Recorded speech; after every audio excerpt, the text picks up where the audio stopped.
This lovely sight is what it looks like to have the center console on your second-gen Tacoma removed, and today I'll show you how to do it.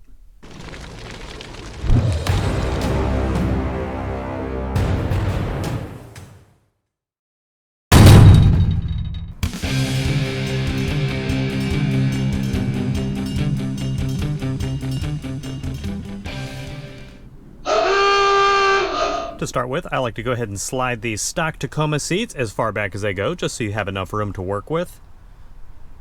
Wait a minute, these aren't stock Tacoma seats. After that, if you have any peripherals down here plugged into your cigarette lighters, or in my case I have my CB body mounted to the side of the plastic over here, go ahead and remove all that just so it's not in your way. Got my little LED flashlight. If you have not seen this video, go ahead and check that out right up here. Plug for my dash cam, and then I will go ahead and remove the CB unit. Just your hands needed for the next few steps. First off, go ahead and take your coin slot or wallet tray, whatever you want to call this piece right here. It pops right out. It's going to sound like it's going to break, but it's just tabs. It should be fine. After that, go ahead and unscrew your shifter. Next up, we remove this center piece around the shifter. It is all one piece. It will pop right up. Just sort of grab one side and get it loose and work it around.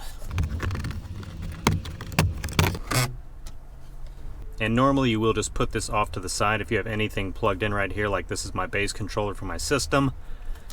Obviously unplug that and move it off to the side. You don't have to take this next piece off, but I like to go ahead and do it just to give it a good cleaning while you're in here. This piece around the shifter, there are two tabs on either side. Just carefully lift them up and over, don't break them off, and this piece will slide right out. Open up your center console storage area. Make sure it's clear. If you have one of those Salex partitioners like I did, go ahead and remove that. And then there is some fabric carpet on the bottom. If you sort of pinch it with your hand, it will squunch up and grab that and get that out of there. With that small piece of carpet removed, it will expose two 10mm bolts here and there. Go ahead and remove those. Next up, you have 4 Phillips head screws to remove. 1, 2, 3, and 4. At this point, this whole back piece will separate from the front plastic piece right here on the seam. So just carefully pull up and separate those two.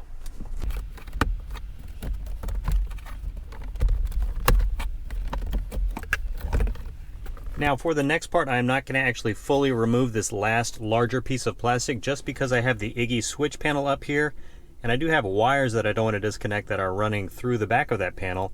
So obviously I can't pull that whole thing out, otherwise it'll risk damaging or disconnecting the wires. But if you don't have that panel, the next step would be to go ahead and take your shifter stick and turn your truck into the on position, not the engine on, just the power on. Put it in neutral and pull the whole panel out.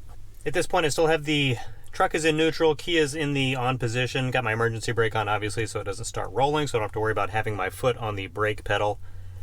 This is all loose at this point, and you just sort of lift up and out and pull that away from the gray trim on my truck. Not sure what it's going to be on other trucks. Just pull it up and away from the gray, just like so.